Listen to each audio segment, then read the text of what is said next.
Okay, we're going to talk about colligative properties in this podcast. Changes in colligative properties depend only on the number of solute particles present, not on the identity of the solute particles. So that's the definition of a colligative property. So something like freezing point and melting point. Let's say I have a normal freezing point of boiling of water, or normal boiling point is 100 degrees Celsius. If I put solute in it, dissolved solute, it's going to change that property. It's going to change the boiling point. And the change is based on the number of solute particles, not the identity. So it doesn't matter whether it's sodium chloride or potassium fluoride. It's going to have the same impact. The types of properties that are considered colligative are vapor pressure, which gets lowered, boiling point, which gets elevated, melting point, which gets depressed, and osmotic pressure, which changes based on the amount of solute. Okay, so if we just first look at vapor pressure, if we have just a system that has no solute in it, we have the normal process of we have a liquid, and then we have some number of those particles are going into the vapor phase. At the same time, some particles are returning to the liquid phase until it reaches equilibrium. When you add a solute to that solvent, you now have things that are getting in the way of the solute leaving as a vapor and slowing that process down. So you end up lowering your vapor pressure. It doesn't rise as much when you have a solute dissolved in the liquid. So the vapor pressure of the solution is lower than that of pure solvent. And we can use Raoult's law to determine the actual pressure you have with the solvent by looking at the mole fraction of the solvent times the initial pressure. Okay. So it's important to note here that we're looking at the mole fraction of the solvent and not the solute. Most of these things, when we're looking at colligative properties, we're looking at the moles of solute, but in this case we're looking at the moles of solvent. Okay, that's basically what that says. Boiling point and freezing point are also affected by the solute being dissolved. Boiling point gets elevated, it goes up, and freezing point goes down for the same reason. Those particles get in the way of boiling or freezing to occur. So let's take a look at a vapor pressure problem. It says we have glycerin, which is a non-volatile, non-electrolyte with a density of 1.26 grams per milliliter. We want to calculate the vapor pressure at 25 C of a solution made by adding 50 milliliters of glycerin to 500 milliliters of water. The vapor pressure of pure water is 23.8 and its density is 1 gram per milliliter. So when we're done, we're going to end up using Raoult's law, which says pressure. The new pressure is going to be the mole fraction of the water, right, times the pressure of water as though it had no solute in it. So we have to figure out the mole fraction of the water by figuring out first moles of glycerin, then moles of water. So let's do that. We have 50 milliliters. This is glycerin, right? 50 milliliters of glycerin. And we know that, let me see, glycerin has a density of 1.26 grams per milliliter. So 1 milliliter, 1.26 grams. Oops, did it the wrong way. 1 milliliter is 1.26 grams, and then I can convert that to moles because the glycerin is C3H8O3, and I figured out its molar mass, which is 92.1 grams of glycerin is 1 mole. And I'm just going to call it glyc. So that gives us 0.684 moles of glycerin. For the water, I have 500 milliliters, and what I know is 1 milliliter is 1 gram, and I know 18.02 grams is 1 mole of water. So that's going to give me 27.8 moles of water. So the mole fraction of water is going to equal the 27.8 moles of water over the total moles, which is going to be the 27.8 for water, plus the 0.684 moles of glycerin. And that's going to give me a mole fraction of 0.96. Okay. So I can apply my formula now. The pressure is going to equal to the mole fraction of water times the pressure of water when it doesn't have anything in it. So my mole fraction is 0.976. The normal pressure for water is 23.8 torr. And the answer is going to be 23.2 torr. It goes down as I would expect it to, because we've added solute, which prevents some of the vapor from going, some of the particles from going into the vapor phase. Okay, so vapor pressure of pure water is at 110 degrees is 1070 torr. A solution of ethylene glycol and water has a vapor pressure of 1 at 110. Assuming Raoult's law is obeyed, what's the mole fraction of ethylene glycol? Okay, so the changed pressure is going to be the mole fraction of water, right? That's the solvent, times the pressure of water that it is normally at that temperature. So the mole fraction, which I'm trying to find, is going to equal the pressure, the new pressure, over the pressure, the normal pressure for water, right? So the new pressure for water, for the stuff with the glycol dissolved, is 1 atmosphere. Here we got torr, so let's put everything in torrs. So this is going to be 760 torr, where water normally by itself is 1070 torr. So this is going to be, the mole fraction of water is going to be 0.710. But they're asking for the mole fraction of glycol, and so it's going to be 1 minus that, right? Because it's going to add up to 1, and that's going to be 0.290. All right. All right, so this applies for both boiling point and freezing point. Boiling point, the change in boiling point is proportional to the molality. We use molality because we're talking about temperature changes here, and we don't want to use molarity because volume changes with temperature. Kb is the molal boiling point elevation constant, and each substance has their own constant. And you'll find this table in your textbook in the chapter 13. Okay, and you'll also see what the normal boiling point is. Same thing for change in temperature at freezing. It's equal to this K, this constant, which is the freezing point constant times molality. Here's the K sub F, here's the normal freezing points. Okay. That's what we just said. So in both cases, the change in temperature doesn't matter what the solvent, the solute is, it matters how many particles I have, so the molality. So since these properties depend on the number of particles, solutions of electrolytes should show greater changes. So if I have, let's say, 1 molar of glucose and 1 mole of sodium chloride, this is 1 mole of particles for every liter. For sodium chloride, it's going to be, I'm going to end up with 2 particles, right? Because it's going to dissociate in water. I'm going to end up with an Na plus and a Cl minus. So I'm going to end up with 2 molals of ions, right?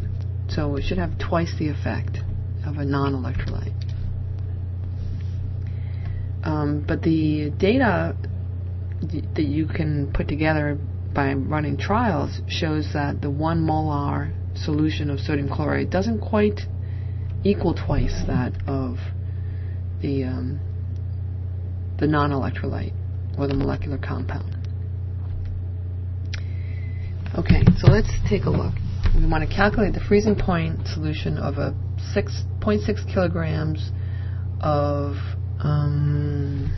I think that's formaldehyde. Let me look up that table, table 13.4.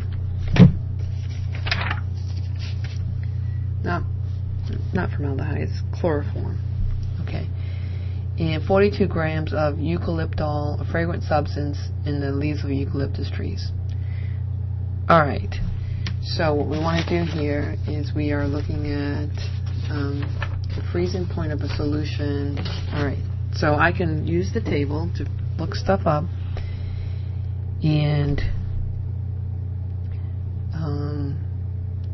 so my change in temperature at freezing is going to be K sub F for chloroform times the molality of the eucalyptol. Okay, so my change in temperature, or the solution with the eucalyptol, K sub F for chloroform is 4.68, and that's degrees C per molal. The molality I can find because I have 42.0 grams of eucalyptol, and its molar mass is 155.1 grams per 1 mole of eucalyptol, and that's going to give me 0.271 moles of this. Okay, so that's going to be 0.271 moles. And let me see, how much do we have? We have 0.6 kilograms of solvent. So molality is moles of solute over kilograms of solvent, not solution but solvent. So it's 0.271 moles over 0.6 kilograms, and that is going to be 0.45 molal. So I'm going to plug that in here, 0.45 molal, and when I do that I end up with minus 2.11 degrees C. So that is the change in temperature. Now the normal boiling, the normal freezing point, so the new temperature of freezing is equal to the normal temperature of freezing minus freezing point depression, so it's got to be a negative, right? So the normal freezing point is minus 63.5 degrees C. Minus 2.11 degrees C gives me a new freezing point of negative 65.6 degrees C. Alright, so let's take a look at ordering these solutions based on what their expected freezing point will be. Okay. So what I want to do is look at what impact they're going to have. So, and I want to adjust the molality for the number of particles that they separate into when they go into solution. So this is going to give me 0.1 molal of this, because this is a non-electrolyte. It's not going to ionize. Same thing here. This is not going to ionize. This will ionize into an H plus and a Cl minus. So I multiply this times 2 because I get 2 ions for every 1 mole, and I'm going to end with 0.2 here. This is going to ionize into 2 ions, so I'm going to multiply this times 2, and I'm going to get 0.3. And this will ionize into 3 particles, 1 positive, 2 negative. That's 3 times 0.05, that's 0.15. So the greatest impact is going to be this. The lowest impact is going to be this. Okay? And then they will range in between. So the freezing point will be the highest for that has the lowest impact, because the freezing point goes down the most with the most solute. Okay? Okay, a solution of an unknown non-electrolyte was prepared by dissolving 0.25 grams of substance in 40 grams of carbon tetrachloride. The boiling point of the resultant solution was 0.357 degrees C, higher than that of the pure solvent. Alright, so the change in temperature at boiling is K sub B times the molality, right? And it tells me the change in temperature at boiling is 0.357 degrees C. The case of B for carbon tetrachloride I can find in the table. Case of B is 5.02, and that is degrees C per mole. So let's figure out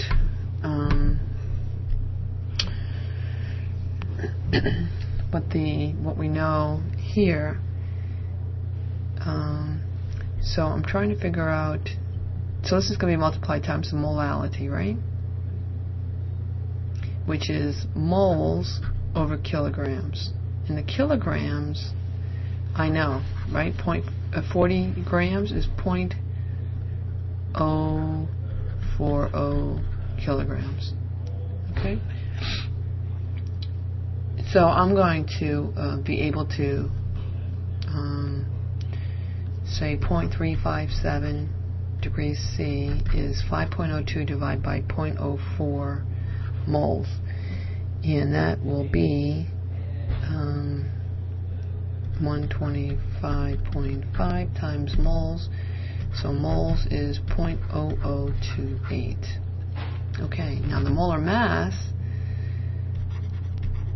is grams per mole. I have my grams, it told me that in the problem, 0.250 grams over the moles, 0.0028 moles. So this is going to be 88.0 grams per mole. Alright. Okay, so we got this Van't Hoff factor. And if you remember when we talked about change in temperatures, colligative properties back in Honors Chem, we talked about K times M times I. I is that Van't Hoff factor. And if we have something like NaCl, we're saying that the Van't Hoff factor predicts that I will be 2, because this, for every one of these, it's going to break into 2 ions, right? And what evidence shows, though, is that it doesn't actually result in twice as much, because the reason it doesn't is because there are still some attractions between the sodium and the chlorine, bringing these together. So this is ion-ion attraction, which means that there aren't as many effective particles causing the disruption and the freezing and the boiling point and the osmotic pressure and vapor pressure. So some of it reassociates, they come back together, so it ends up being less. So the higher concentration you have of solute, the more they're going to reassociate. So you differ. So for sodium chloride, the ideal, if it was an ideal solution, to be a factor of 2. But as my concentration increases, my actual effect from the solute decreases. Okay. So the number of particles present is concentration dependent, which makes sense because the more ions hydrated in the solution, the more they're going to have an opportunity to reassociate. So we use this Van't Hoff factor. Okay, so let's talk a little bit about osmosis, which is the fourth of the colligative properties. So some substances form semi-permeable membranes, allowing some small particles to pass through, but blocking other large particles. And as you know from biology, these are really important to biological systems. So most biological systems, where there is a semi-permeable membrane, allows water to go through, but does not allow solutes because they're too big. So water is often moving in and out of cells. In osmosis, there is a net movement of the solvent from area of high concentration to area of low concentration. So if I have a dilute solution here and a concentrated solution here, and I have this semi-permeable membrane, the water is going to move towards the more concentrated solution. So it's going to move from high concentration of water to low concentration of water. Okay? So there's a net movement from high solvent to low solvent.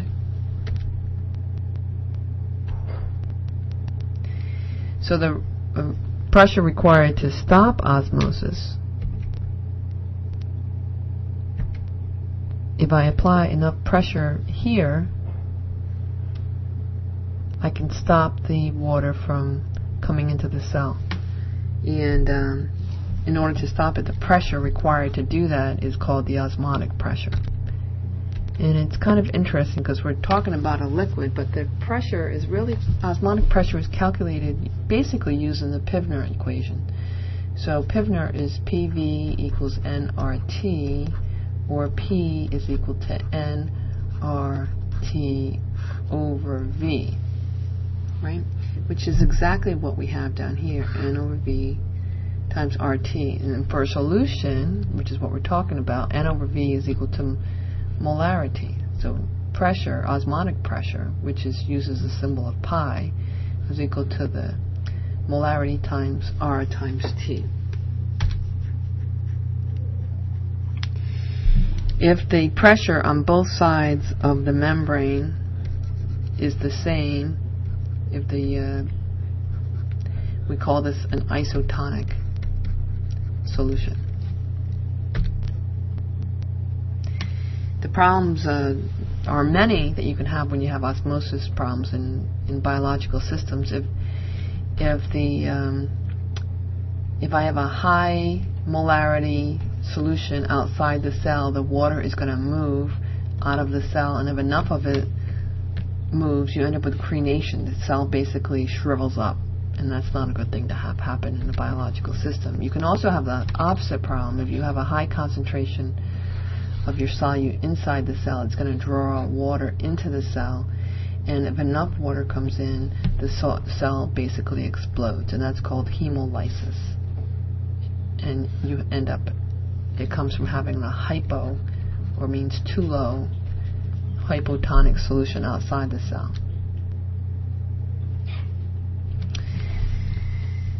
Okay, the last thing we're going to talk about relative to solutions are colloids. They're not really solutions. They suspend particles that are heavier than ions or molecules, but too small to settle out. We call them colloids. And there's lots of them that should be familiar to you. Fog, smoke, whipped cream, milk, paint, marshmallows, butter. And we can identify a colloid by testing it with a flashlight, and if it passes the Tyndall effect, which means we can see the light beam go through it, then we know it's a colloid. And what causes this beam to be visible is that the particles that are large enough in here that they cause the light to bend, to scatter, which allows us to see it, because some of that light comes at us. You see that when you see rays of sunshine on a dewy morning. You also see it as a result of particles in the sky, a lot of pollution, which causes very nice sunsets. In biological systems, you have a lot of things that are colloids, and those colloids often have both a hydrophilic, philic means to like, and hydro means water, so things that like water, and hydrophobic. Phobic means afraid of or hating, things that hate water. So the hydrophilic ends are those that are polar or charged. They're the ones that are going to attract the water. And things that are not polar will not attract the water, and those would be hydrophobic. Okay. And you can use these compounds to cause something to become soluble that normally would not. So here's a typical colloid that helps in a process in biological systems. Here's basically this long chain that is mostly non-polar, but this end has a negative charge, so it becomes polar up here, which means it would be attracted on this end to water. And if you use the stearate ion in water, let's say in a fat, the fat is able to absorb the stearate because it is mostly non-polar, just like the fat, but the part that sticks out is polar, which is quite compatible with the water, hydrophilic, because water is also polar, and it allows it to be dissolved in water. Pretty neat how it works. Okay, so I'm not going to do this problem, This is in your book. It's the last problem on the last page of page 13. Let me see. It is on page 560, but I encourage you to do it. The book does a really nice job of explaining how to solve it, but this is an excellent example of what could be a free response type question that tests all of what we've learned about in solutions. Okay, so I'm going to stop there.